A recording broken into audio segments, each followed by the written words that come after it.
Hi friends, అందరికీ నమస్కారం. ఈరోజు మనం ఈ వీడియోలో మహాపరిసత్యాలు గ్రంథంలోని అత్యంత ముఖ్యమైన ఎపిసోడ్ని మనం ఎక్స్ప్లెయిన్ చేసుకుందాం. ఈ ఎపిసోడ్ చాలా చాలా ఇంపార్టెంట్ అనమాట. మొత్తం ఎసెన్స్ ఆఫ్ ద బుక్ ఈ ఎపిసోడ్లో 50% ఉంటుందని చెప్పొచ్చు. ప్రతి ఎపిసోడ్ ముఖ్యమైనదే, కానీ ఇది చాలా చాలా ఇంపార్టెంట్. ఎందుకు అన్నది విషయం వింటే మీకే అర్థమవుతుందన్నమాట. ఈ పుస్తకం మొత్తంలో రిచర్డ్కి డాన్ ఆధ్యాత్మిక విషయాలను ఒక్కొక్కటిగా ఏ విధంగా నేర్పిస్తూ వచ్చాడు, సంకల్ప శక్తిని, ఈ ప్రపంచంలో నిగూఢంగా దాగి ఉన్న రహస్యాల్ని, సత్యాల్ని ఏ విధంగా చెప్తున్నాడు ఒక గురువు ఒక శిష్యుడికి, ఒక నేర్చుకోవడానికి సర్వం సిద్ధమైన ఒక విద్యార్థికి, ఒక స్టూడెంట్కి ఎలా నేర్పించాడనేది ఈ పుస్తకం యొక్క సారాంశము. అయితే ఈ పుస్తకంలో ఫస్ట్ నుంచి డాన్ రిచర్డ్కి ఎక్కువగా చెప్పిన విషయం ఏంటంటే, నీకు కనిపిస్తున్నదంతా భ్రమ, నువ్వు ఏదైతే నిజం అనుకుంటున్నావో అదంతా భ్రాంతి, అదంతా మాయ అని చెప్తూ ఉంటాడు. అదేవిధంగా సత్యాన్ని కనుగొన్న ఎవరైనా యోగులు, యోగీశ్వరులు ఎవరైనా సరే వారందరూ ఒకే విషయం చెప్పారు. అదేంటంటే, కనిపిస్తున్న ఈ ప్రపంచం మొత్తం భ్రాంతి అని చెప్పారు. అదేవిధంగా అన్నమాచార్యులు కూడా నానాటి బ్రతుకు నాటకము, కానక కన్నది కైవల్యము. ఆయన నానాటి బ్రతుకు అంటే ఇన్నాళ్ళు మనం జీవించిన జీవితం మొత్తం కూడా, ఇన్నాళ్ళు మనం బ్రతికిన బ్రతుకు మొత్తం కూడా ఒక నాటకము. నాటకంలో ఒక కళాకారులం లాంటి వాళ్ళం. మనం ఎవరం వారు వారి పాత్రను పోషిస్తున్నాం అంతే, అంతకు మించి ఏం లేదు అని చెప్పి అన్నమాచార్యులు కూడా చెప్తాడు. ఈ విషయాన్ని రిచర్డ్కి డాన్ ఎలా చెప్పాడు అనేది ఈ ఎపిసోడ్ అనమాట. ఎంత సింపుల్గా చెప్పేస్తాడంటే అది ఈ ఎపిసోడ్లో మనం తెలుసుకుంటాము. అయితే అలా ఒకరోజు డాను రిచర్డ్ రోడ్పై నడుస్తూ అటు ఇటు నడుస్తూ ఉండగా రిచర్డ్ డాన్ అడుగుతాడు, మీరు భ్రాంతి భ్రాంతి అని చెప్పారు కదా, దాన్ని నేను మెల్లమెల్లగా కొంచెం కొంచెం అర్థం చేసుకుంటా, కానీ నేను ఎంత సెన్స్తో ఆలోచించినప్పటికీ మనం ఈ టైంలో ఇక్కడే మనిద్దరమే ఎందుకున్నాము, నేను నీతోనే కలిసి ఎందుకున్నాను, ఈ సంఘటనలన్నీ ఇలాగే ఎందుకు జరుగుతున్నాయి, ఎంత ఆలోచించినా నాకు అసలు అర్థం కావట్లేదు డాన్ అని రిచర్డ్ అడగగానే, అప్పుడు డాన్ దానికి సమాధానంగా, వాళ్ళు అప్పుడు అలా మాట్లాడుతున్నప్పుడు ఒక సినిమా థియేటర్ దగ్గరలో ఉంటారు, వెంటనే పద మనం సినిమాకి వెళ్దాం అంటాడు. అప్పుడు రిచర్డ్కి కోపం వస్తుంది, నేను అడుగుతుంది ఏంటి, నువ్వు మాట్లాడుతుంది ఏంటి అన్నాడంటే, నీకు పదాన్ని మనం సినిమాకి వెళ్దామని చెప్పి సినిమాకి తీసుకెళ్తాడు. వెళ్ళగానే టికెట్లు కొనుక్కుంటారు, అన్నీ లోపలికి వెళ్ళిపోతారు. వెళ్ళేసరికి సినిమా స్టార్ట్ అయ్యి ఉంటుందన్నమాట. ఈ సినిమా స్టార్ట్ అయ్యి ఉంటుందన్నదాన్ని ఎందుకు అంత ప్రత్యేకంగా చెప్పారో మనం లాస్ట్లో చెప్పుకుందాం. అయితే సినిమా స్టార్ట్ అవ్వగానే అది చాలా ఇంట్రెస్టింగ్ అంటే ఒక కేజీఎఫ్ మూవీ లాగా, మనకు ఒక కేజీఎఫ్ లాగా, ఇప్పుడు ఈ మధ్య వచ్చింది కల్కి లాంటి, అంటే ఒక టెక్నాలజికల్ మూవీ అనమాట, ఒక సైంటిఫిక్ మూవీ అనమాట. అలాగే ఎంటర్టైన్మెంట్కి సంబంధించిన మూవీ కూడా. సో చాలా ఇంట్రెస్టింగ్గా ఉండటం వల్ల అందులో మునిగిపోతాడు అనమాట రిచర్డ్. ఆ సినిమాలో మునిగిపోతాడు. డాన్ ఏమో కాసేపటికి కొంచెం సినిమా చూసిన తర్వాత రిచర్డ్ అని పిలుస్తాడు. రిచర్డ్ అస్సలు పలకడు. కాసేపు ఆగు, ఈ సీన్ అయిపోయి మాట్లాడతా అని చెప్పి ఎంతకి పలకడు. అయితే డాన్ కాసేపు చూసి, ఆ సినిమా నుంచి బయటపడు, నీకు కనిపిస్తున్నదంతా భ్రాంతి అంటాడు. వెంటనే రిచర్డ్కి చాలా కోపం వస్తుంది. అంటే ఒక్కసారి తనని ఎవరో హింసించినట్టు. ఎందుకంటే సినిమాని అంత ఎంజాయ్ చేస్తుంటే పిలిచి అదంతా భ్రాంతి, నువ్వు బయటపడు దాని నుంచి అనేసరికి ఆయనకి కొంచెం చిరాగ్గా అనిపిస్తుంది అనమాట. ఆయన యొక్క ఆనందాన్ని మొత్తాన్ని ఒక్క పదంతో చీల్చి చెండాడేసినట్టు ఆయనకు అనిపిస్తుంది. కాసేపు మళ్ళీ సరే అని చెప్పి, సరే తర్వాత మాట్లాడుకుందాం అని చెప్పి మళ్ళీ సినిమాలో మునిగిపోతాడు. మళ్ళీ రిచర్డ్ నువ్వు ఇక్కడ ఎందుకున్నావు చెప్పు అని అంటాడు. అదేంటి, మీరే కదా సినిమాకి తీసుకొచ్చారు అని చెప్పి అంటాడు. ఓకే అని చెప్పి అంటే మళ్ళీ సినిమాలో మునిగిపోతాడు. మళ్ళీ కాసేపటికి మళ్ళీ పిలిచి, నువ్వు ఇక్కడే ఎందుకున్నావు, నువ్వు ఇక్కడ నీ ఇష్టంతోనే వచ్చావంటే, మీరు రమ్మన్నారు నేను వచ్చాను, నాకు కూడా ఈ సినిమా అంటే ఇష్టము, నాకు కూడా ఈ సినిమా ఇంతకుముందే చూశాను, కానీ మళ్ళీ చూడాలనిపించింది, అందుకే నేను మళ్ళీ వచ్చాను అని రిచర్డ్ అంటాడు అనమాట. ఓకే అని ఆ తర్వాత ఇంకా డాన్ ఏం అడగడు, సినిమా మొత్తం అయిపోద్ది, బయటకు వచ్చేస్తారు. బయటకు వచ్చిన తర్వాత సాయంత్రం అయిన తర్వాత, నేను నిన్ను ఒక ప్రశ్న అడిగాను కదా, డానే అడుగుతాడు, ఇంతకీ నీకు సమాధానం అర్థమైందా అని చెప్పి డాన్ రిచర్డ్ని అడుగుతాడు. సమాధానమా, నిన్ను ఇప్పుడు ఏం అడగలేదే అని అంటాడు. అయితే బాగా గుర్తు తెచ్చుకోని డాన్ అంటే, అవును, నేను నిన్న ఒక ప్రశ్న అడిగాను, నేను ఎంత ఆలోచించినప్పటికీ మనం ఇప్పుడే ఈ సంఘటనల మధ్యన నీతోనే, నువ్వు నాతోనే ఎందుకున్నావు అని అడిగాను అని రిచర్డ్కి గుర్తు తెచ్చుకుంటాడు. అయితే అప్పుడు డాన్ సమాధానంగా, నీకు ఇచ్చిన సమాధానమే ఆ సినిమా అంటాడు. రిచర్డ్కి ఏం అర్థం కాదు. ఒక నిమిషం, నేను నీకు సమాధానం ఆల్రెడీ చెప్పాను, మన ఇద్దరం కలిసి సినిమాకి వెళ్ళడమే నీ ఆ ప్రశ్నకి సమాధానం అంటాడు. ఒక్కసారిగా రిచర్డ్ షాక్ అయిపోతాడు. అదేంటి, అది ఎలా, నాకు కొంచెం వివరంగా చెప్పు, నాకేం అర్థం కావట్లేదంటే, ఓకే నేను చెప్తాను. ఎలా అంటే సినిమా అనేది నిజం కాదు అని మనకు తెలుసు ముందే. అది ఒక కథ రాసుకొని ఒక యాక్టర్, ఒక ఫీమేల్ యాక్టర్, ఒక మేల్ యాక్టర్, సపోర్టింగ్ క్యారెక్టర్స్ అన్నీ ఒక డైరెక్టర్ ఒక కథను రాసుకొని దాన్ని అందరి యొక్క అంగీకారంతో ఒక సినిమా అందిస్తారు. అందులో చనిపోయే పాత్రలు ఉంటాయి, లాస్ అయిపోయే ఉంటాయి, బాగా గెయిన్ అయ్యే అంటే అన్నీ అందరికీ తెలుసు. అయినా ఆ సినిమాని తీస్తారు. ఆ విషయం అలా అదేమి అక్కడ లాస్ జరగట్లేదు, ఎవరు ఏమీ కాదు, అదంతా ఒక నాటకం అని మనకు తెలుసు, షూటింగ్ జరిగిన ఒక సినిమానని. అయినా కానీ మనం కావాలని ఆ సినిమాకి వెళ్ళాం. అవునా కాదా అంటే అవును అని రిచర్డ్ అంటాడు. ఇదంతా ఒక ప్రీ ప్లాన్డ్ అని తెలిసినప్పటికీ కూడా మనం సినిమాకి వెళ్తూ ఉంటాము అంటే అవును వెళ్తామంటారు. ఎందుకు వెళ్తాము అని డాన్ అంటే ఎందుకేముంది, ఆ సినిమా బాగుంటుంది కాబట్టి. అంటే మనం విసుగు నుంచి తప్పించుకోవడానికి, కొంచెం ఎంటర్టైన్మెంట్ కోసం. కొన్నేమో మహానటి సినిమా ఉంది, ఫర్ సపోజ్ మహానటి, ఒక సావిత్రి మహానటి అయ్యాకే మనకు ఆమె ఒక గొప్ప యాక్టర్గా తెలుసు. కానీ ఆమె చిన్నప్పటి నుంచి ఎలా ఉంది, ఒక గొప్ప నటిగా ఆమె ఎలా ఎదిగిందనే విషయం మనకు తెలియదు. ఆ విషయం తెలుసుకోవడానికి అంటే జ్ఞానం తెలుసుకోవడం అంటే ఏంటి, లెర్నింగ్, ఒక నాలెడ్జ్ కోసం వెళ్ళాము. అదే ఒక జాతిరత్నాల సినిమా ఉంది, లేకుంటే ఇంకొక సినిమా ఉంది, ఏదో కామెడీ ఓరియంటెడ్ మూవీ ఉంది. ఆ సినిమాకి ఎందుకు వెళ్ళాము అంటే వినోదం కోసం. ఒక మహానటి మూవీకి తెలియనిది తెలుసుకోవడం కోసం వెళ్తాం. అదే ఇంకొక జాతిరత్నాల మూవీ ఉంది, ఆ సినిమాకి ఎందుకు వెళ్తాం, మనకి బోర్ కొడుతుంది, లేకుంటే ఫ్రెండ్స్ అందరూ కలిశారు, లేకుంటే ఫ్యామిలీ అందరితో కలిసి కొంచెం టైం స్పెండ్ చేయాలనుకుంటున్నాం. సో అప్పుడు మనం ఏం చేయాలనుకుంటున్నాం అంటే ఆ హారర్ మూవీకో లేకుంటే ఏ ఫైటింగ్ మూవీకో కాకుండా కాసేపు సరదాగా గడపాలని చెప్పి వినోదం కోసం వెళ్తాం. అంటే వెళ్తేనేమో నాలెడ్జ్ అన్న వస్తుంది, లేకుంటే వినోదమైనా వస్తుంది. ఒక బాహుబలి సినిమాకి ఎంటర్టైన్మెంట్ కోసం వెళ్తాము ఫర్ సపోజ్, ఒక కల్కి మూవీకి నాలెడ్జ్ కోసం, అసలు ఈ సినిమా ఎలా తీశారు, ఒక దశావతారం సినిమా ఉంది, కమల్ హాసన్ 10 వేషాలు వేశాడట, ఎలానో చూద్దామని చెప్పి వెళ్తాం. అంటే ఎలానో అంటే తెలుసుకోవడం కోసం. ఒక రోబో సినిమాని ఎలా తీశాడు, ఒక రోబోని అంతకుముందు మనం ఎప్పుడు చూడలే, సో ఎలా ఏం చేశాడో తెలుసుకోవడానికి, అంటే మళ్ళీ విజ్ఞానం కోసం, అంటే జ్ఞానం కోసము లేదా వినోదం కోసం, ఈ రెండింటి కోసమే ఏ సినిమాకైనా మనం వెళ్తున్నాం అన్నమాట. అయితే ఈ వినోదాన్ని కానీ విజ్ఞానాన్ని గాను మనము మన యొక్క స్వ ఇచ్ఛతో ఈ సినిమాకి వెళ్ళాలా, వినోదమా లేకుంటే విజ్ఞానమా, మనం 2 సినిమాలు ఒకే దగ్గర, ఒక జాతిరత్నాలు ఒక మహానటి 2 థియేటర్లు ఆడుతున్నప్పుడు మన చాయిస్తో నేను మహానటి సినిమాకే వెళ్తాను అని చెప్పి మనం వెళ్ళాం ఫర్ సపోజ్. అంటే మన స్వేచ్ఛతోనే మనం ఎంచుకున్నాము. ఆ సినిమాకి వెళ్తే ఆమె ఒక చిన్నతనం ఉంటుందని తెలుసు, ఆమె ఏడిస్తే మనం ఏడుస్తామని తెలుసు, ఆమెకి నష్టం జరిగినప్పుడు అయ్యో ఎలా అసలు ఎట్లా బయటపడిద్దో అని మనం టెన్షన్ పడతామని తెలుసు. అన్నీ తెలిసి కూడా మనం వెళ్తాం సినిమాలో. అక్కడికి వెళ్తే ఇంతకుముందు ఎన్నోసార్లు మనం నవ్వుకున్నాం, ఎన్నో జోకులే మళ్ళీ మళ్ళీ డిఫరెంట్ యాంగిల్స్లో ఉంటాయి, అయినా కానీ కావాలని మళ్ళీ వెళ్తాం. ఎందుకు అంటే మన స్వయిచ్ఛతో మనమే ఎంచుకున్నాం. రిచర్డ్కి కొంచెం అర్థమైందనమాట. ఓకే, కనిపిస్తున్న ఈ మనుషులందరూ, కనిపిస్తున్న ఇన్ని కోట్ల మంది కూడా వారి జీవితాన్ని ఈ విధంగానే ఉండాలి అని ముందే ఫిక్స్ చేసుకొని వాళ్ళ ఇష్టంతోనే వచ్చారనమాట. కొంతమంది జీవితాలు చాలా ప్రయోగపూర్వకంగా, అంటే ఒక సైంటిస్ట్ నేను ఒక విషయాన్ని కనిపెట్టాలి, ఒక ఎలన్ మస్క్ ఈ విషయాన్ని కనిపెట్టాలని ఆయనే డిజైన్ చేసుకొని ఉంటాడు. ఒక బుద్ధుడు తాను మనిషి యొక్క దుఃఖానికి కారణం ఏంటో కనిపెడతానని చెప్పి జన్మ తీసుకున్నాడు.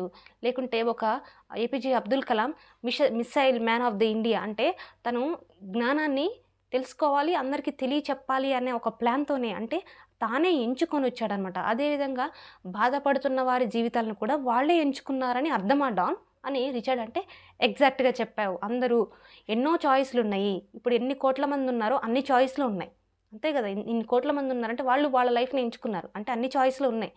అదేవిధంగా ఇన్ని చాయిస్లు ఉన్నా కానీ మన ఇష్టంతో మన జీవితం భయంకరంగా ఉండాలా, బాధాకరంగా ఉండాలా, విజ్ఞానదాయకంగా ఉండాలా, ఎంటర్టైనింగ్గా ఉండాలా అని మన ఇష్టపూర్వకంగానే ఎంచుకొని వచ్చాము అని చెప్పి అన్నప్పుడు ఆయనకి సడన్గా అవునా ఇది నా ఇష్టంతోనే ఎంచుకున్నామా అని చెప్పి ఆయన రియలైజ్ అవుతాడు.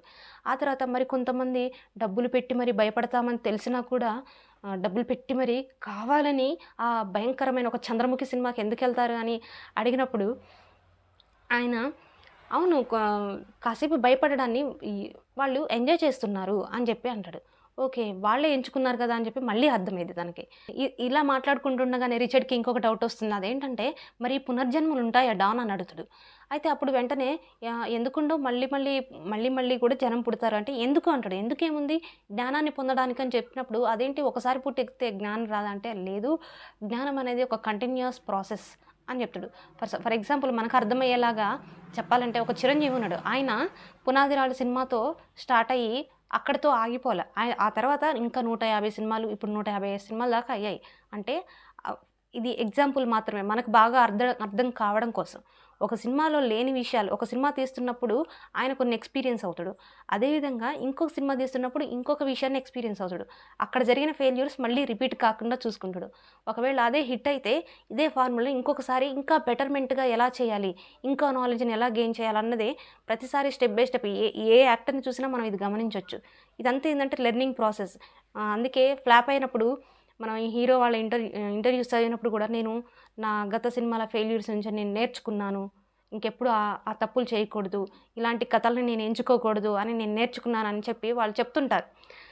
అయితే చిరంజీవి ఏం చేస్తాడంటే కొన్ని సినిమాల తర్వాత ఆయన ఒక కొత్తది కనిపెట్టాడు. ఎలా అంటే ఆయన ప్రయోగాలు చేయడం వలనే ఇది కాదు నేను ఇంకేదో చేయాలి అని కొన్ని సినిమాల తర్వాత ఆయనకి రియలైజేషన్ వచ్చి బ్రేక్ డాన్స్‌ని కనిపెట్టారు. ఎవరికీ రానిది నేనేదో చేయాలి. అప్పుడు మాత్రమే నేను ప్రత్యేకంగా నిలవగలనని చెప్పి ఆయన డాన్స్‌ని మలుచుకుంటూ వచ్చాడు. అదేవిధంగా ప్రతి ఆత్మ కూడా కొన్నాళ్ళ తర్వాత బోర్ కొడుతుంది. అంటే ఎన్నాళ్ళని ఇలా ఉంటాం? నేనేదో తెలుసుకోవాలని మనకెలా అయితే రియలైజేషన్ వచ్చి ఈ ధ్యానంలోకొచ్చామో అదే విధంగా ప్రతి వ్యక్తికి రియలైజేషన్ వస్తుంది. ఇది సినిమా ఎగ్జాంపుల్ అయితే తొందరగా అర్థమవుతుందని నేను ఇది చెప్పాననమాట. అందుకే రిచర్డ్‌కి కూడా డాన్ అదే చెప్తాడు. పునర్జన్మలుంటాయంటే ఉంటాయి. ఖచ్చితంగా ఉంటాయి. ఒక ఆత్మ ఉన్నతాత్మగా ఎదగడం కోసం ఎన్నో జన్మల్ని తీసుకుంటూ ఉంటుంది. ఆ జన్మల్లో ఎన్నో బాధలను, కష్టాలను, అవమానాలను పడుతూ ఇలాంటిది నేనేం చేంజ్ కావాలి? నేను ఎలా ఇప్పుడు నన్ను నేను బెటర్‌మెంట్ చేసుకోవాలని ఒక ఎన్‌లైటన్‌మెంట్ దిశగానే ప్రతి ఆత్మ కదులుతుంది అని చెప్పి ఆయన ఈ సందర్భంగా చెప్తాడు డాన్. ఓకే. ఈ ఈ ఇదంతా బానే ఉంది. ఈ స్థాన సమయ చట్రం అంటే ఏంటో నాకు చెప్పవా? అని చెప్తాడు. అని అడుగుతాడనమాట రిచర్డ్. అంటే ఈ టైంలో ఈ ఈ ఈ పీరియడ్ అంటే ఒక 1990 నుంచి సపోజ్ ఒక ఆత్మ 90, 80 వరకు ఉంది అని అనుకుందాం. ఈ టైం పీరియడ్‌లోనే ఎందుకుందాం? మనం ఒక జీసస్ టైంలో లేము. ఒక బుద్ధుడి టైంలో లేము. ఒక షిరిడి సాయిబాబా టైంలో లేము. అదేవిధంగా ఒక ఎన్టీఆర్ పుట్టిన టైంలోనో లేకుంటే ఇంకా కొంతమంది టైంలో మనకు తెలిసిన ఫేమస్ పర్సనల్స్ ఆ టైంలో కాకుండా ఈ టైంలో ఈ ఇయర్స్‌లోనే ఈ 70 సంవత్సరాల్లోనే మనం ఎందుకున్నాము? అంటే ఎందుకంటే మన ఆత్మ కొన్ని విషయాల్ని నేర్చుకోవాలనుకుంటది. ఫర్ సపోజ్ ఎలా అంటే 1990స్‌లో నుంచి 2000 వరకు ఒక విధమైన టెక్నాలజీ ఉంటుంది. అది నా ఆత్మ నేర్చుకోవాలని నిర్ణయించుకున్నప్పుడు నేనెళ్ళి 1930లో పుడితే సరిపోదు. ఒక ప్రపంచ యుద్ధాన్ని చూడాలని నా ఆత్మ కోరుకుంటుందని నేను అనుకుంటా ఫర్ సపోజ్. అప్పుడు నేను 1980లో పుడితే సరిపోదండి. ప్రపంచ యుద్ధం ఎప్పుడు జరిగిందో అప్పుడు మాత్రమే పుట్టాలి. అప్పుడు మాత్రమే రెండో ప్రపంచ యుద్ధం, ఒకటో ప్రపంచ యుద్ధము ఎక్స్‌పీరియన్స్ అవ్వగలను. నేను చూడగలను. అదేవిధంగా నేను ఒక హిట్లర్‌ని చూడాలనుకుంటే ఇప్పుడు పుడితే సరిపోదు. ఆయన ఎప్పుడు పుట్టిండో అప్పుడు పుట్టాలి. అంటే నా ఇచ్చతో నేను ఏ టైంలో పుట్టాలి అనేది కూడా డిసైడ్ చేసుకుంటాము మనమే అని మళ్ళీ చెప్తాడు. దానికి మళ్ళీ ఇంకొక డౌట్ వస్తది. అసలు ఇంతకీ ఈ సినిమాల్ని ఎవరు రచిస్తున్నారు? సినిమాలొస్తున్నాయి, ఫ్లాప్‌లొస్తున్నాయి, వాళ్ళ నుంచి నేర్చుకుంటున్నారు. ఇదంతా నాటకము అంతా బానే ఉంది. ఇంతకీ ఇదంతా ఎవరు రాస్తున్నారు? ఎవరు డైరెక్షన్ చేస్తున్నారు? ఎవరు ఈ సినిమాని థియేటర్ వరకు తీసుకెళ్తున్నారు? అది చెప్పవా అంటాడు. అంటే ఈ సినిమాలో రచిస్తున్నది, డైరెక్షన్ చేస్తుంది, నటిస్తున్నది, సినిమాల్లో డిస్ట్రిబ్యూట్ చేస్తుంది. అక్కడ తెరపై కనిపిస్తున్న ఆ ఫోకసు, మన వెనకున్న దాన్నేమంటారు ప్రొజెక్టర్ ఇవన్నీ మనమే సృష్టించుకుంటున్నాము అని చెప్పి అంటే, అవునా! ఇంకా నాకు ఇంకొంచెం వివరంగా చెప్పవా అంటే, ఈ సినిమాలో నటించాలని అంటే కొన్ని ఎక్స్‌పీరియన్స్‌లు పొందాలి అని చెప్పి డిసైడ్ చేసింది ఎవరు అంటే, నేనే.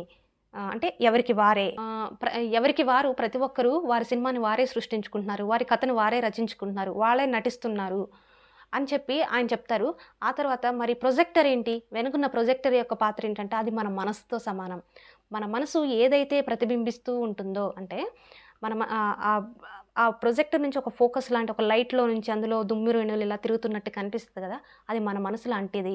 అందులో ఏవైతే ఆల్రెడీ రూపొందించబడి ఉన్నాయో ఒక హీరో, హీరోయిన్, విలన్, కమెడియన్, కొన్ని ఫైటింగ్ సీన్‌లు, కొన్ని సాంగ్స్, కొన్ని రియలైజేషన్ ఇవన్నీ ఒక ఊహలనుకుంటే ఏవైతే వచ్చి ఆ తెర మీద ఆ వైట్ తెర మీద పడుతున్నాయో అంటే ఆ ఫోకస్ ద్వారా వస్తున్నాయో దాని మీద కనిపిస్తుంది. మన ఊహల ద్వారా వస్తే మన ఊహలే అన్నిటిని సృష్టిస్తున్నాయి కదా! మన ఊహలు ఏ విధంగా ఉంటే అదే విధంగా మన జీవితం ఉంటుంది కదా! కాబట్టి ఆ ప్రొజెక్టరే మన మనసుతో సమానము. అందులో వస్తున్న ఫోకస్ మన జీవితం, మనకు జరుగుతున్న సంఘటనలు అని చెప్పి అద్భుతంగా వివరిస్తాడనమాట. అప్పటితో రిచర్డ్ ఏదో అర్థమైనట్లుగా అన్నీ ఆయన చెప్పిన విషయాలన్నీ నెమరు వేసుకుంటుండగా కింద అలా గడ్డి భూమిలో పడుకొని ఆకాశాన్ని చూస్తుంటే డాన్ అడుగుతాడనమాట. రిచర్డ్ ఆ కనిపిస్తున్న ఆకాశం పరిపూర్ణమైనదేనా అంటే, పరిపూర్ణమైనదే. ఖచ్చితంగా చూడు ఎంత పరిపూర్ణంగా ఉందో అంటాడనమాట. అన్నప్పుడు క్షణక్షణానికి మారే ఆకాశం అంటే మేఘాలు, ఒక మేఘం ఇంతుంటది, ఒక మేఘం ఇంతుంటది. అవి అటు ఇటు తిరుగుతూనే ఉంటాయి. కానీ కనిపిస్తున్న దాన్ని ఆయన పరిపూర్ణంగా ఉందంటాడు. క్షణక్షణం మబ్బు యొక్క ఆకారంతో మారి ఈ ఆకాశాన్ని పరిపూర్ణంగా ఉందని అంటున్నావే అంటే, ఒకసారి రిచర్డ్ సాకి అవును గదా! నిజమే గదా! ప్రతి క్షణం మారుతుంది గదా! అని చెప్పి అనుకుంటాడు. అతను స్థిరంగా ఉంటే స్వర్గం కూడా కాసేపటికి బురద కంపు వాసన వస్తుందని చెప్తాడు. అయితే ఇందులో అంతరార్థం ఏంటి అంటే, ఎవరి జీవితం కూడా పరిపూర్ణమైంది కాదు. ఎవరు కూడా పరిపూర్ణమైన ఆత్మలు కాదు. వాళ్ళెప్పుడూ ఇంకాస్త నేర్చుకోవాల్సింది ఖచ్చితంగా ఉంటూనే ఉంటుంది. ఒక పరిపూర్ణమైనది అనేది ఉండడం అనేది జరగదు. అదెప్పుడు కూడా ఎవల్యూషన్ ప్రాసెస్. ఎప్పుడూ నేర్చుకోవాల్సింది ఉంటూనే ఉంటుంది అని చెప్పి దీని యొక్క అంతరార్థం. అయితే మరి ఇంకొక విషయం చెప్తాడు. అదేంటంటే మనం ఈ ఈ ఇప్పుడు నేను ఎంతవరకైతే ఏ విషయాలైతే నేను చెప్పానో అది నువ్వంతా నేర్చేసుకున్నావని అనుకుంటున్నావా అని చెప్పి డాన్ అంటే, అవును నేర్చుకున్నాను గదా! ఇదంతా ఒక భ్రాంతని, ఇదంతా మనమే డిసైడ్ చేసుకున్నామని, మన స్వేచ్ఛతోనే మనం వచ్చామని, మన జీవితం ఇలా ఉండటానికి కారణం మనమేనని నువ్వు చెప్పావు గదా! మనకి పునర్జన్మలు కూడా ఉంటాయని, ఈ పునర్జన్మల ద్వారా కూడా మనం నేర్చుకుంటామని నువ్వు చెప్పావు కదా! నాకు అర్థమైంది అని చెప్పి అనగానే, అవునా అర్థమైందా? అయితే నేను చెప్పిందంతా 5% అంటాడు. అంటే పాక్షికంగానే నేను చెప్పానంటే, అదేంటి పాక్షికంగా చెప్పడం ఏంటి ఇంత బాగా చెప్పాక అంటే, లేదు ఇప్పుడు ఎలా అంటే ఒక సంఘటన ఉంది. ఏంటి ఆ సంఘటన అంటే, ఒక ముగ్గురు వ్యక్తులు. ఒక పోలీస్, ఒక అమ్మాయి, ఒక అబ్బాయి. ఒక అమ్మాయిని ఒక అబ్బాయి కొట్టాడు. అయితే ఈ పోలీస్ చూసి ఈ పోలీసు ఈ అబ్బాయిని పోలీస్ స్టేషన్‌కి తీసుకెళ్ళాడు. ముగ్గురిలో ఎవరు రైటు, ఎవరు రాంగ్ అని మనం గమనించినట్లయితే మనం ఏ సంఘటనని ముందుగా చూస్తామో దాన్ని బట్టి మనం డిసైడ్ చేస్తాం. ఒక అమ్మాయి ఏడుస్తుందంటే అయ్యో పాపం ఏం జరిగిందో అని అనుకుంటాం ఈ సంఘటనని ముందు చూస్తే. అదే ఒకవేళ మనం ఒక అబ్బాయి అమ్మాయిని కొడుతున్నట్లయితే చూసేవాడు ఆ అమ్మాయిని కొడుతున్నాడని ఆ అబ్బాయిని రాంగ్‌గా జడ్జ్ చేస్తాం. అదే ఒకవేళ మనం ఒక పోలీస్ ఆ అబ్బాయిని ఈడ్చుకెళ్తున్నట్టు కనిపిస్తే చూసి పోలీసులు ఎంత దౌర్జన్యంగా అబ్బాయిని లాక్కెళ్తున్నారు అంటాం. అంటే ఏది ముందు ఏది వెనక చూసాము అనే దాన్ని బట్టి మన దృష్టికోణం మారుతుంది. అంటే మనం సమయ స్థాన చక్రాల్లో ఇమిడిపోయాం కదా! దాన్ని బట్టి మనం విషయాన్ని అర్థం చేసుకుంటూ ఉంటాం. అంటే కొంత సంఘటనని కొంత మాత్రమే మనం కొంత నాలెడ్జ్‌నే పొందగలం. మనం ఒక నాలెడ్జ్‌ని పరిపూర్ణంగా పొందాలి అంటే ఒక చూసే వ్యక్తిగా ఆ సంఘటనని చూసాం. ఇప్పుడు సంపూర్ణమైన నాలెడ్జ్ పొందాలంటే ఆ అమ్మాయి పాత్రను ధరించాలి ఇంకొక జన్మలో, కొట్టిన అబ్బాయి పాత్రని ధరించాలి, ఒకసారి పోలీస్ పాత్రని ధరించినప్పుడు ఆ విషయానికి సంబంధించిన ఆ ఒక్క సంఘటనకి సంబంధించిన పరిపూర్ణమైన నాలెడ్జ్ వస్తుంది. మరి అలాంటి ఎన్ని సంఘటనలు ఉన్నాయి మన లైఫ్‌లో? అన్ని సంఘటనల్లో మనం భాగమయ్యి అన్ని విషయాలు నేర్చుకున్నప్పుడే ఒక జీవితం పరిపూర్ణమవుతుంది. అప్పుడు మాత్రమే మనకు సంపూర్ణ నాలెడ్జ్ వస్తుంది అని చెప్పి అంటాడనమాట డాన్. ఈ మొత్తం ఎపిసోడ్‌లో మనం చిన్న కన్క్లూజన్ ఇచ్చేస్తాను 1 మినిట్‌లో. అదేంటంటే ప్రతి ఒక్కరు కూడా నా జీవితంలో కష్టాలున్నాయి, బాధలున్నాయి, సంతోషాలున్నాయి, ఇంకా అవమానాలున్నాయి. ఏవి ఉన్నా కానీ అవన్నీ మనమే డిసైడ్ చేసుకొని మన స్వయిచ్ఛతో వచ్చాము. అంతేకాని పక్కవారు ఎవరూ కారణం కాదు. మన మన యొక్క వాస్తవానికి మనమే సృష్టికర్తలం. బుద్ధుడు చెప్తాడు కదా! All the world is reflection of your thoughts. మన యొక్క ఆలోచనల ద్వారానే మన యొక్క వాస్తవాన్ని మనం సృష్టించుకుంటున్నాము. యా మతిహి సా గతిర్భవతి. మన యొక్క మతి ఎలా ఉంటుందో అంటే మన యొక్క ఊహలు ఎలా ఉంటే మన జీవితం అలాగే ఉంటుంది. ఇందాక ప్రొజెక్టర్ లాగా. అంటే మనమే మన జీవితాన్ని సృష్టించుకుంటున్నాం. వేరే ఎవరూ కాదు. మన జీవితాన్ని మనం పాక్షికంగానే చూస్తున్నాము. అందరి దృష్టికోణాల నుంచి చూడడం నేర్చుకున్నప్పుడే అది పరిపూర్ణత లభిస్తుంది అని ఈ జీవితాన్ని అంటే ఆయన ఈ భ్రాంతిమయ ప్రపంచం మొత్తం కూడా ఎవరి ఇచ్ఛతో వాళ్ళు జీవిస్తున్నదే. ఎవరు ఇక్కడ బాధపడట్లేదు, ఎవరు ఇక్కడ దుఃఖపడట్లేదు. అందరూ వాళ్ళ యొక్క లెర్నింగ్ ప్రాసెస్‌లో ఉన్నారు. ప్రతి ఒక్కరు కూడా పర్ఫెక్ట్‌గా ఉన్నారు. ఎవరు ఇక్కడ కష్టపడట్లేదు, ఎవరు బాధపడట్లేదు, ఎవరు అడుక్కొని తినట్లేదు, లేకుంటే ఎవరు ఇంకా అత్యంత దీనాతి దీనమైన పరిస్థితుల్లో కూడా ఎవరు లేరు. అది వాళ్ళే ఎంచుకొని వచ్చారు. నువ్వెవరిని చూసి బాధపడనక్కర్లేదు అని చెప్పి ఈ డాన్ రిచర్డ్‌కి చెప్తాడనమాట. అంటే ఈ ప్రపంచము భ్రాంతి. వాళ్ళు ఎంచుకున్నారు. కానీ అయ్యో! వాళ్ళకి ఎన్ని దుఃఖాలున్నాయో అన్నట్టుగా మనకనిపిస్తుంది. అంటే లేనిది ఏదో మనం ఊహించేసుకుంటున్నాం. లేని బాధని, లేని కష్టాల్ని ఉన్నాయనుకోని భ్రమపడుతున్నాం. మనం ఇక్కడ మేలుకోవాలి. ఏమని అంటే అదంతా మనమే సృష్టించుకున్నాము. మన ఇచ్ఛతో మనమే సృష్టించుకున్నామని మనం మేలుకోవాలి. ఓషో ఎప్పుడంటాడుగా మేల్కోండి, మేల్కోండి, మేల్కోండి అంటే ఈ భ్రాంతి నుంచి మేల్కొనండి. అంతా సత్యమే ఉంది. ఉన్నదంతా సత్యమే అని గుర్తించండి. ఎవరి ఎవరి ఆనందాలకు తగ్గట్టుగా, ఎవరి జ్ఞానం కోసం వాళ్ళు ఇక్కడ వచ్చారు అని మేల్కోండి, గుర్తించండి అని చెప్పి గురువులందరి యొక్క సారాంశం ఇదే. అందుకే ఈ ఎపిసోడ్ ఇంత ఇంపార్టెంట్ అనమాట. అయితే నేను మధ్యలో ఒకటి చెప్పా. సినిమా ఆల్రెడీ ముందే స్టార్ట్ అయింది అని. ఎందుకంటే మనం పుట్టకముందు ఆల్రెడీ కొంతమంది ఇక్కడ జీవిస్తూ ఉంటారు. అంటే వాళ్ళ సినిమాలు ఆల్రెడీ స్టార్ట్ అయ్యాయి. మనం ఇప్పుడే ఎంటర్ అయ్యాము అన్నట్టుగా దానికి మీనింగ్ వచ్చినట్టు నాకు అర్థమైందనమాట. సో ఇది ఫ్రెండ్స్. ఇది ఈనాటి మన ఎపిసోడ్. మీకు అర్థమైందనుకుంటున్నాను. నా వరకు నేను నాకు చేతనైనంత వివరించాను. ఇది ఒకరు వివరిస్తే అర్థమయ్యేది కాదండి. ప్రతి ఒక్కరు కూడా ఈ పుస్తకం చదివి ఎంజాయ్ చేయండి. ఇదొక కథలాగా ఉంటుంది. ఎంత బావుంటుందో బుక్. చదువుతున్నంత సేపు ఒక వ్యక్తి మన ముందు కూర్చొని నీకు తెలుసా? ఈ విషయం తెలుసా? ఆ విషయం తెలుసా? అని ఒక ఫ్రెండ్ ఎదురుగా కూర్చొని మాట్లాడుతూ చెప్తున్నట్లు ఉంటుంది. ఇంత మంచి బుక్‌ని చదవకపోతే ఎలా? సో ఇది ఫ్రెండ్స్ ఈనాటి మన మహాపరిసత్యాల్లోని అత్యంత ముఖ్యమైన విషయాలు. Thank you so much. మీరు ఇంత పెద్ద వీడియోని చూసినందుకు థ్యాంక్ యూ సో మచ్.